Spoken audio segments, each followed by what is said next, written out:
JS education YouTube channel के माध्यम से मैं जितेंद्र सिंह आपका स्वागत करता हूं। बाल विकास की इस कक्षा में क्लास नंबर 2 में हम चर्चा करेंगे बाल विकास की अवस्थाओं पर।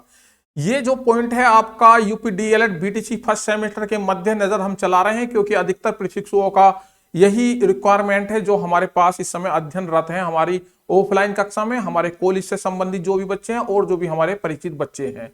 लेकिन इसके अलावा आप इसे यूपी बीएड तक या डीएलएड तक ही इसे सीमित ना समझे। ये यूपी बीएड के फर्स्ट सेमेस्टर में हर यूनिवर्सिटी में पूछा जाता है बाल विकास से संबंधित टॉपिक, उसमें भी बाल विकास की अवस्थाएं। उसके अलावा आपका टेट, सी टेट, रीट, आपका बिहार की परीक्षा यानी कि शिक्षक संबंधित जो भी भर्ती होगी उसमें बाल विकास की अवस्थाओं का आपको ज्ञान होना जरूरी है।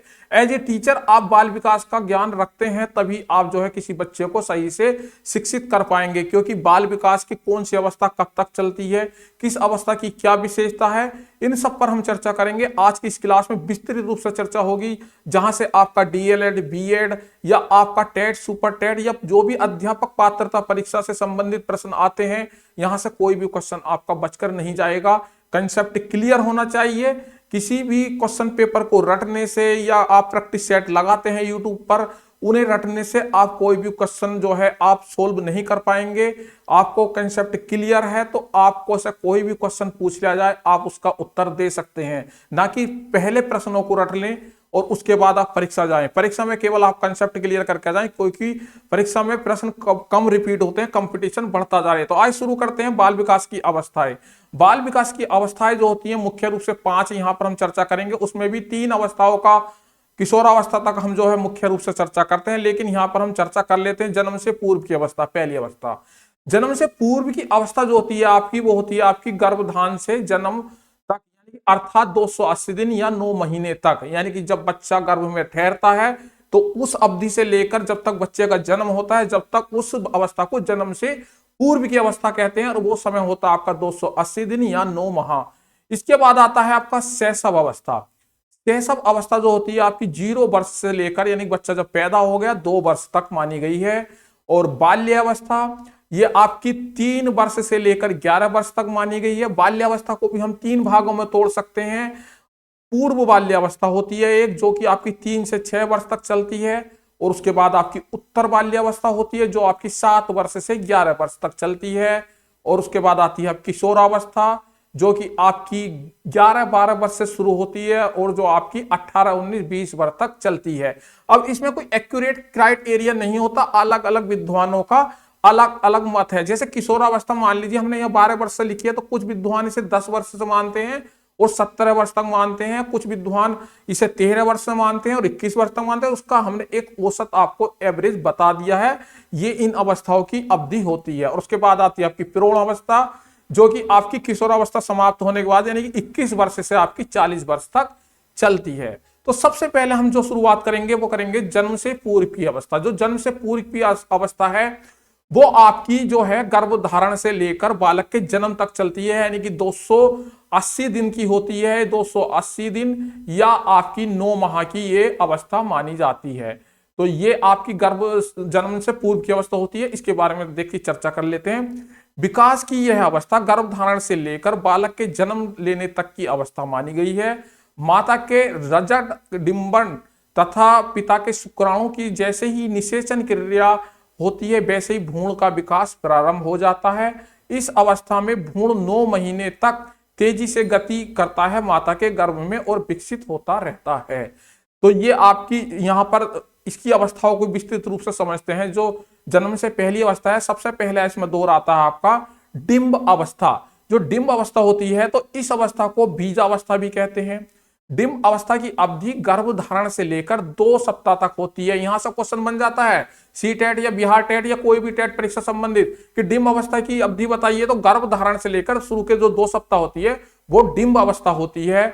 और अगले आता है आपका भ्रूण अवस्था। तो भ्रूण अवस्था आपकी होती है, यह अवस्था 2 सप्ताह से लेकर 8 सप्ताह तक होती है। इस अवस्था में जीव भ्रूण कहलाता है। इस अवधि में भ्रूण में अनेक प्रकार के बाह्य तथा आंतरिक अंगों का विकास होता है 2 महीने के अंत तक भ्रूण अवस्था की आकृति मानव का रूप धारण कर लेती है। यानी कि ये जो अवस्था है आपकी, जो जन्म से पूर्व की दूसरी अवस्था है, वो भ्रूण अवस्था कहलाती है। इसमें जो है शुरू के 2 सप्ताह से लेकर 8 सप्ताह तक जो है ये चलती है।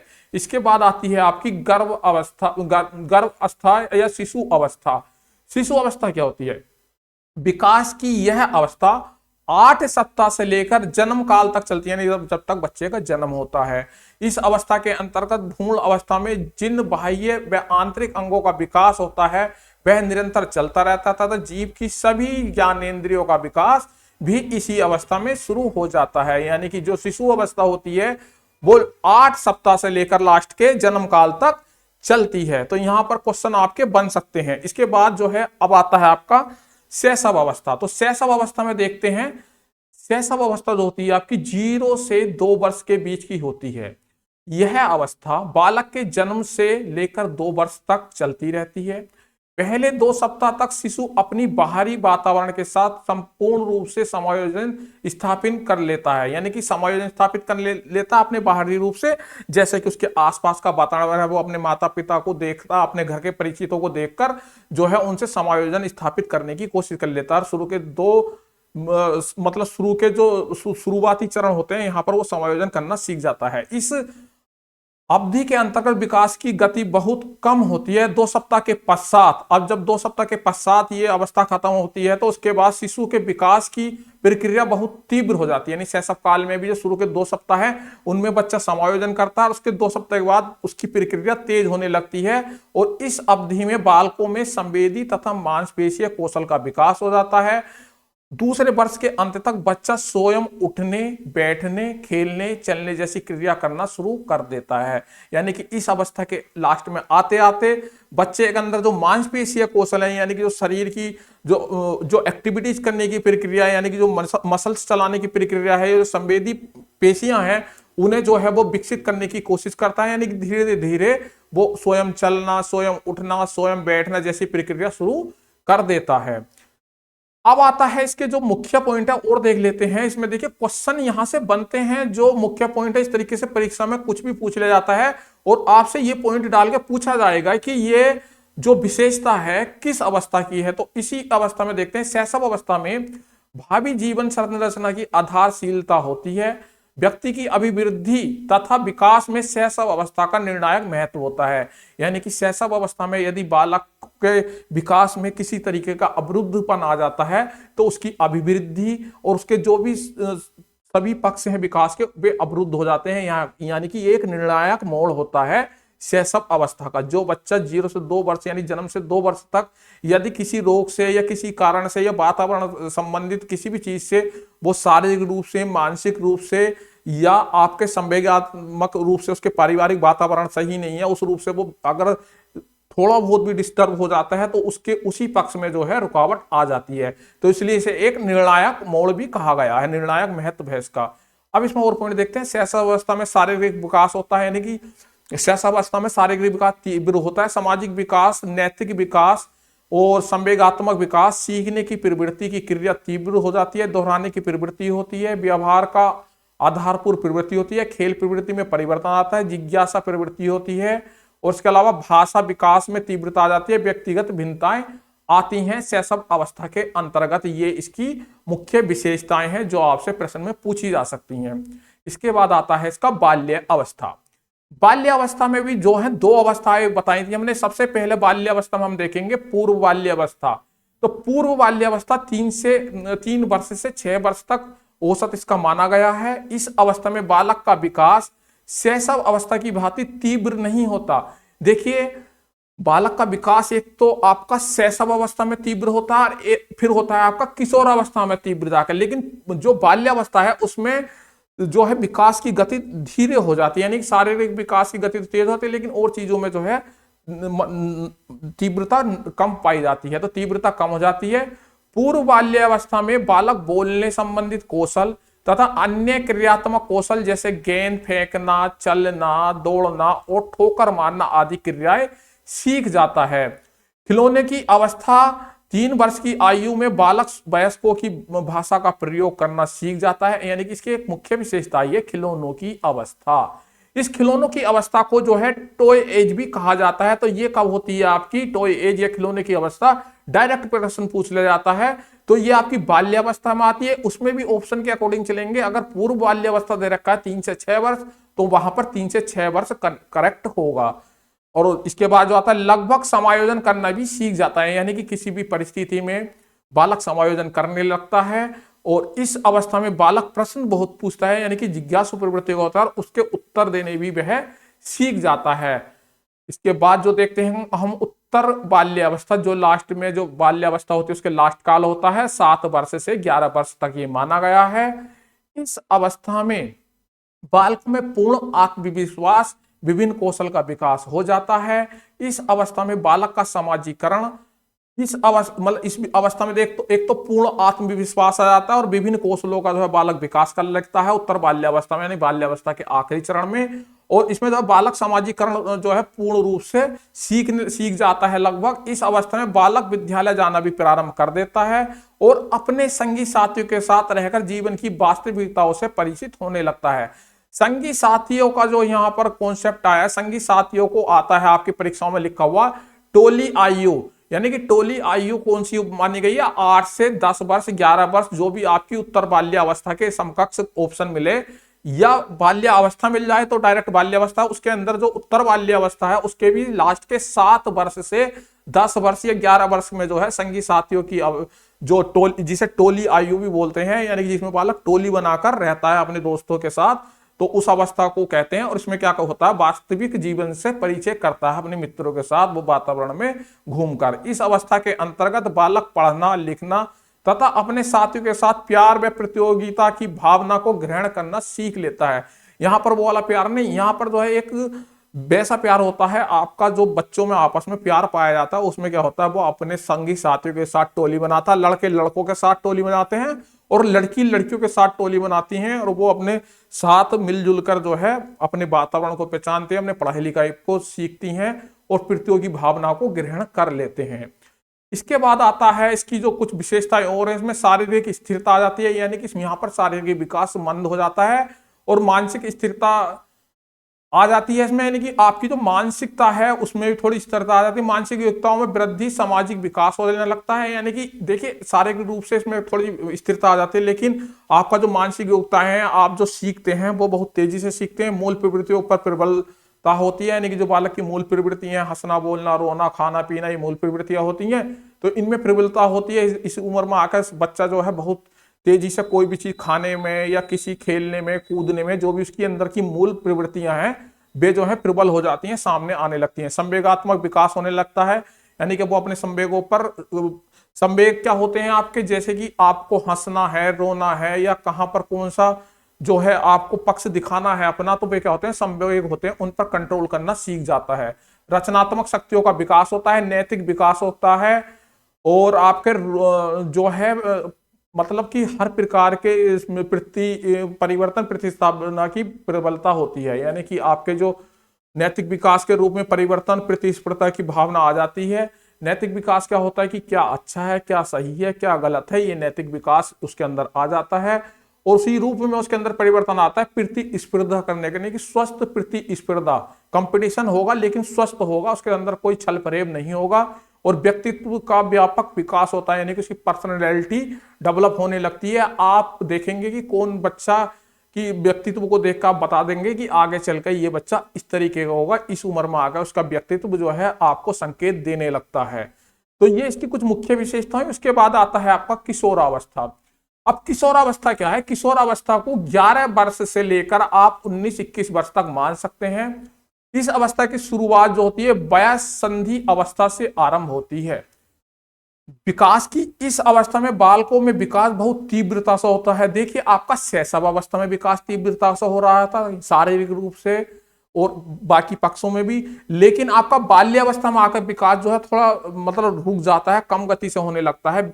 वो भी मूल रूप से शारीरिक विकास, लेकिन यहाँ फिर से किशोर अवस्था में आकर विकास बहुत तीव्र गति से होने लगता है, चाहे वो आपका शारीरिक विकास हो, चाहे वो आपका मानसिक विकास हो, चाहे वो आपका चारित्रिक विकास हो, चाहे वो आपका सामाजिक विकास हो, यानी कि विकास के सारे ही पक्षों का जो है तीव्रता के साथ बढ़ने लगते हैं। लड़कों की आवाज भारी हो जाती है, देखिए लड़कों की आवाज भारी होने लगेगी और लड़कियों की आवाज मधुर होती है, एवं प्रजनन अंगों में भी तेजी से परिपक्वता आने लगती है, यानी कि जो लड़कों के प्रजनन अंग है उनमें भी परिपक्वता आने लगती है, यानी पूर्ण रूप से वो विकसित होने लगते हैं, और लड़कियों में के प्रजनन अंग और जो भी उनके स्तन हैं उनमें भी परिपक्वता आने लगती है।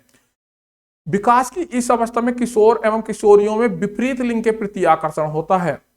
अब यहाँ क्या होता है, वहां पर टोली एज में भी अपने आपस में दोस्तों के साथ प्यार मोहब्बत होती थी, लेकिन वहां लड़के लड़के और लड़कियां लड़कियां अपनी टोली बनाती, लेकिन किशोर अवस्था में आते आते ये जो है लड़के जो है लड़कियों की तरफ अट्रैक्टिव होने लगते हैं, लड़कियां जो है लड़कों की तरफ अट्रैक्टिव होने लगती हैं, यानी कि विपरीत लिंग के प्रति आकर्षण पैदा होने लगता है किशोरा अवस्था में। ये इसका एक मुख्य गुण है।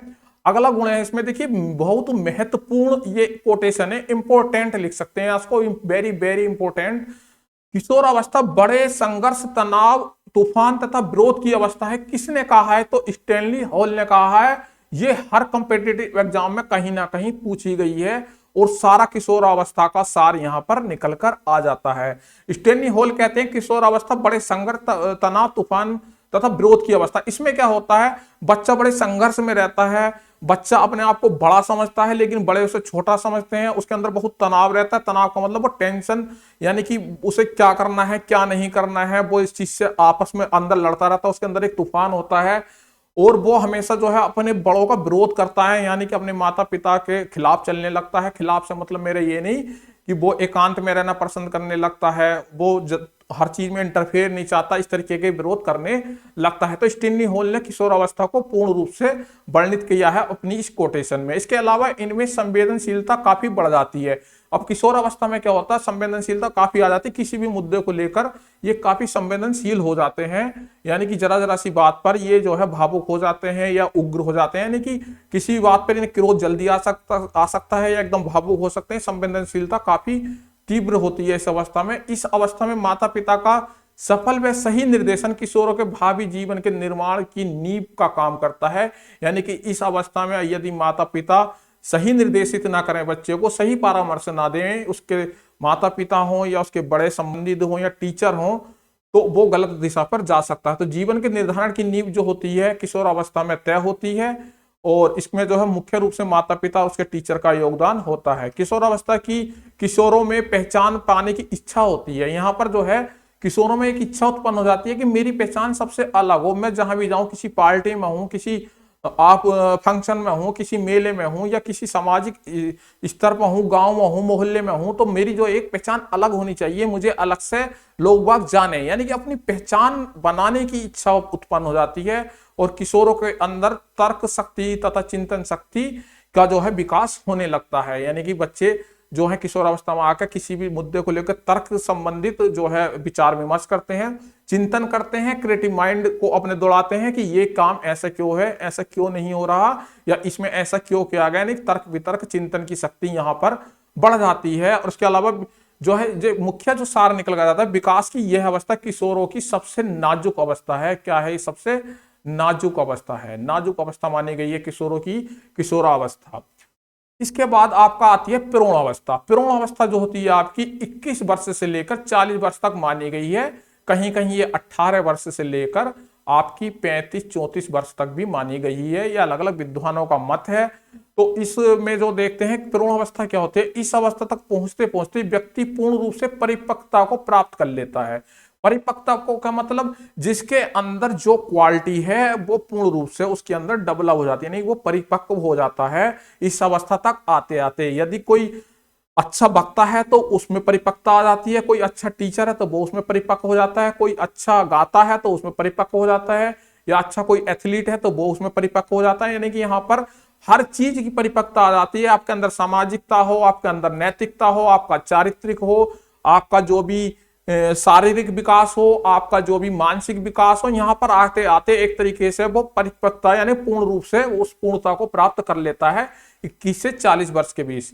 व्यक्तियों में परिपक्वता को प्राप्त करने में व्यक्तिगत भिन्नता पाई जाती है, यानी कि किसी व्यक्ति में परिपक्वता जल्दी आ सकती है और किसी व्यक्ति में ये परिपक्वता लेट आ सकती है। थोड़ा बहुत भिन्नता यहाँ पर देखने को मिलती है, अर्थात कुछ व्यक्ति पूर्ण रूप से परिपक्वता को शीघ्रता से ले लेते हैं और कुछ देर से प्रौढ़ावस्था में व्यक्ति जो है विभिन्न प्रकार की जिम्मेदारी, कर्तव्य, उपलब्धियों को प्राप्त करने का भार जो है यहाँ पर बढ़ जाता है और अपनी परिपक्वता प्राप्त करते हैं। इसके बाद जो आपका आता है यानी कि 41 या 40 साल से बाद तक, जो आपका 60-70 साल तक जब तक भी आयु है वो होती है आपकी वृद्धावस्था।